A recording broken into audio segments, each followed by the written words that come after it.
Hey guys, Tonic here. Today we are going to be taking a look at the brand new Warhammer 40k Battlesector Necron DLC. This DLC will allow you to play as the Necrons in skirmish mode multiplayer and in the new planetary supremacy campaign. This DLC does cost $15, which is a lot more than the previous two DLCs, but it also does add a lot more to the game. In the past DLCs you would only get 2 units for $2, but with this one you are getting an entire new army of 14 units for $14.99, so the pricing does seem to work out alright. All of these units are fully voiced and they all have new weapons, and they even have some pretty cool new abilities. So here are all of the brand new units in game, and I have them all lined up so we can actually go ahead right down the line and check out each new model. So here is the Overlord. We also do have the Plasmancer, we also do have a Destroyer, some Lynch Guard, the Warriors, some Immortals, and I actually really do like how they look as well. And of course we do have the Flayed Ones, which I absolutely love. I think the Flayed Ones are some of the coolest Necron units. We also do have some Praetorians, we have the Death Marks, and I actually do like how these guys look as well. We have some Scarabs, and it's pretty cool how they are all flying. We also do have some Destroyers, some Heavy Destroyers, the Annihilation Barge, and I like how the pilots are just kind of chilling in there. We also do have the Tomb Blades, and that is about it. I do like all of the models. They actually look a lot like the minis, which I think is really cool. They're almost identical, most of them, so I really do like the art design on these.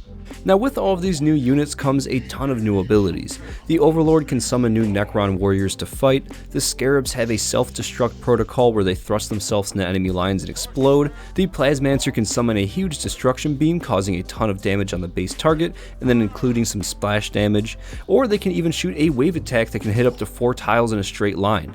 The Lynch Guard can sacrifice themselves to take damage instead of the HQ unit, and the Flayed Ones can even teleport behind enemy lines just like the Terminators. And lastly, the Necrons even have their own type of airstrike where they will drop in a Scarab swarm directly on top of a target, dealing a ton of damage. Now of course there are a lot more new weapons and abilities than what I have just shown, but those are some of my favorites, and going over each individual one would make this video a lot longer than it needs to be, and this is just meant to be a pretty quick review of the DLC. But with that being said, now I would like to talk about if I think this DLC is worth getting or not. And to be completely honest, it kinda depends on how you like to play the game. If you just like to play the game for the campaign modes, then I really don't think that it's worth it. It does not add any new story missions or new units to the main campaign, and you can still fight against them in the new planetary supremacy campaign without owning this DLC. This DLC is really only worth it if you enjoy playing multiplayer or skirmish mode, or if you really just want to play as the Necrons in planetary supremacy. But having said that, they are good units that feel balanced with great models, but I was really hoping for a short story campaign with them, maybe just a few missions explaining how they got here and what their goal is, or just anything like that. Even just some basic missions would have been great. And again, I do really like the army. It plays great and it's awesome to see another faction in this game, and hopefully we get plenty more in the future because this is an amazing 40k game and I think it could have a great future with more factions and just a little bit more story content. I'd love to see maybe some guardsmen or honestly even some Tau or Chaos Marines going forward, but we're just gonna have to wait and see. But that is pretty much going to be it for this video. I really do hope that you enjoyed it. If you have any questions about the DLC that I did not answer in this video, be sure to leave a comment down below and I'll try my best to answer it.